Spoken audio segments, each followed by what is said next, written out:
Guys मैले चाहिँ आज यो लिएर आएको थिएँ। यसको नाम के भन्दा चाहिँ पैसा भन्छु यसलाई होइन।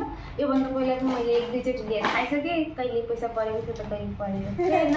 बट आज पनि म तपाईँहरूको सामने ट्राई गर्न जाँदैछु। सो यो चाहिँ खाना पनि एकदम मिठो हुन्छ। अनि साइडबाट चाहिँ मेरो छोराले एकदम धेरै डिस्टर्ब गरिरहेको छ।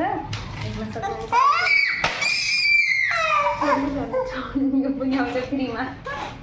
अब चाहिँ म यसलाई हजुरको सामने फोड्न जाँदैछु। सो मेरो चाहिँ यो फोड्ने भाँडो हो। तिमीले डिस्टर्ब गर्न पाउँदैन, बुझ्यो? बाबुले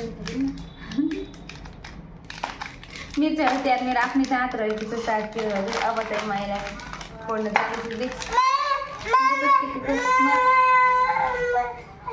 कतिको मेरो भाग्य राम्रो रहेछ जस्तो। बाबु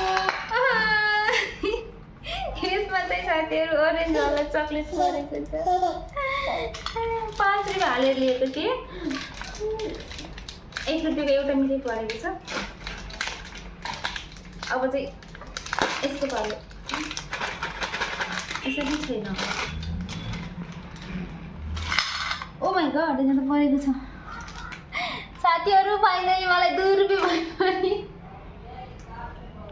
परेको छ। अब चाहिँ म यसो पेट लर मिठाई खान्छु। सो अब चाहिँ म यो खाएर इन्जोय गर्छु, जित्दै बुझाउँछु। पैसाले मलाई आज ठुलो धोका दियो।